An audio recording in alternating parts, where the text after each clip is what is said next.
The world had never seemed so still to Daniel Westbrook. Outside the hospital window, the snow drifted lazily from the sky, blanketing New York City in white, but his heart pounded with chaotic desperation. He sat beside his 7-year-old daughter, Lily, whose tiny frame looked even smaller under the sterile white hospital sheets. Her once vibrant laughter had been replaced with shallow breathing and a face flushed with fever. Pneumonia, they said, serious, possibly critical. But what shattered Daniel most was the fear in her eyes. She was strong for her age, stronger than most adults he knew, but even she was afraid. He reached for her hand, brushing back a damp strand of hair from her forehead. "Daddy's here," he whispered, "you're going to be okay, sweetheart. I promise."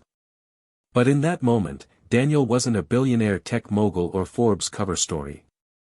He wasn't the man who built an empire from code and caffeine.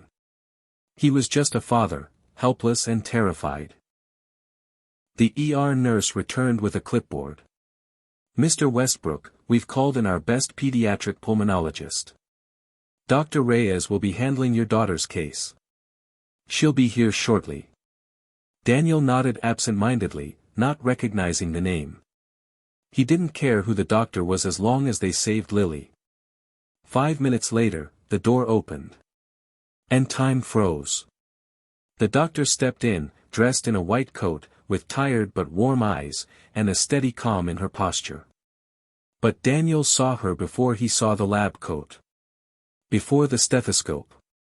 Before the degrees. It was her. Dr. Elena Reyes. The same woman who, 20 years ago, had lived in a rusted-out sedan in the alley behind his college dorm. The same woman he had turned away when she begged for food outside a campus party.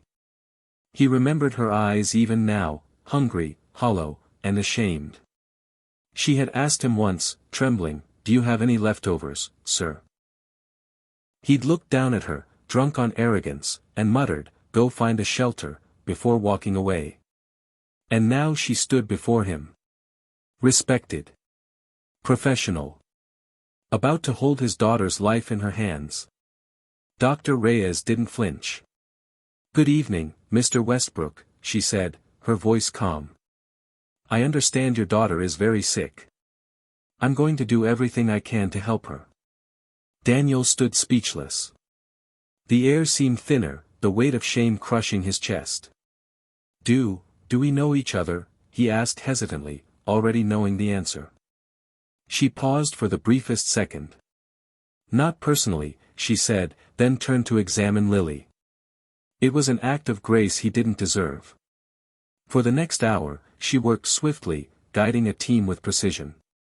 She ordered labs, administered oxygen, adjusted medications, and reassured Lily in the softest voice. Daniel watched in silence as the woman he had once dismissed gave his daughter a fighting chance. Later that night, as Lily slept with a steadier breath and more color in her cheeks, Daniel stepped out into the hallway where Dr. Reyes was reviewing a chart. "I remember you," he finally said. She didn't look up. "I thought you might." I'm sorry. For back then. I was young, arrogant. I had no idea what you were going through." She glanced at him. "You don't need to explain. Life was hard for both of us. I needed help, and you couldn't give it. But someone else did." Daniel tilted his head, surprised. "Someone helped you?" She nodded. "A janitor named Joe. He worked nights at the university. He found me one morning crying in my car. Brought me food. Let me use the staff showers. Helped me get back into community college. He believed in me when no one else did. That man changed my life." Daniel swallowed hard, guilt burning in his throat. "And now you're saving mine." She looked at him, softer now. "I'm saving your daughter. That's what matters." The words hit him like a wave. For the next 2 days, Daniel never left the hospital. He sat by Lily's bed while she improved slowly, each breath a little deeper, each smile a little wider. Dr. Reyes checked in constantly, never once treating him differently, though he knew he didn't deserve her kindness. On the third day, Lily was sitting up in bed, playing with a stuffed bunny a nurse had given her. Daniel stepped out to find Dr. Reyes again. "Can I ask you something?" he said, catching her between rounds. "Of course. What kept you going? After everything? Living in a car, begging for food, what made you keep fighting?" She took a breath. "The belief that I was more than my circumstances. And the small kindnesses. They matter more than you think. Joe gave me hope. That hope gave me purpose. And that purpose gave me a future." Daniel nodded slowly. "I want to help someone too. Really help. Not just donate money or sponsor events. Something real. Personal." She smiled. "Then start by listening. There's someone out there right now who just needs to be seen." That night, Daniel sat with Lily as she drifted to sleep, her fingers curled around his. The weight in his chest shifted, not gone, but transforming. He thought of all the faceless people he'd ignored in pursuit of success.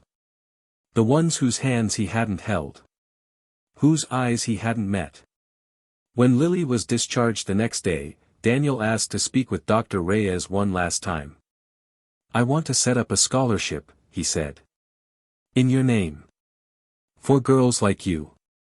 For fighters." She looked genuinely moved for the first time. "That would mean a lot. But more than that," he added, "I want to volunteer. Can you connect me with someone who needs help? Not my money. Me." She nodded. "I'll think of someone." 2 weeks later, Daniel found himself in a Bronx shelter, teaching kids how to code. It was awkward at first, he'd never stepped into this part of the city before. But the children's laughter and raw curiosity melted the divide. One girl reminded him of Lily. Another of Elena. Months passed. The scholarship funded dozens of young women. Daniel became a mentor, a teacher, a presence. And every time he walked into that shelter, he remembered what it meant to be truly human. Years later, Lily grew into a healthy, compassionate teenager. She often joined him at the shelter, tutoring younger kids. And on her 15th birthday, she asked her father, "Who saved me, Dad?" "That doctor, why do you always look at her like she's an angel?" Daniel smiled. "Because she was once someone the world ignored. And now she saves lives. She reminded me that kindness isn't a luxury, it's a responsibility." Lily thought for a moment and said, "I want to be like her." Daniel felt tears sting his eyes. Then the world is in good hands. The story of Dr. Reyes and Daniel Westbrook became a quiet legacy in New York's social circles. Not because it was loud or extravagant, but because it was genuine. One act of grace, one life saved, rippled into many. Because sometimes, the people we ignore come back into our lives, not for revenge, but to teach us how to be better. And sometimes, the doctor who saves your child is the same soul you once overlooked. But she doesn't remember your cruelty. She remembers your humanity, even when you couldn't see it yourself. And that is where healing begins.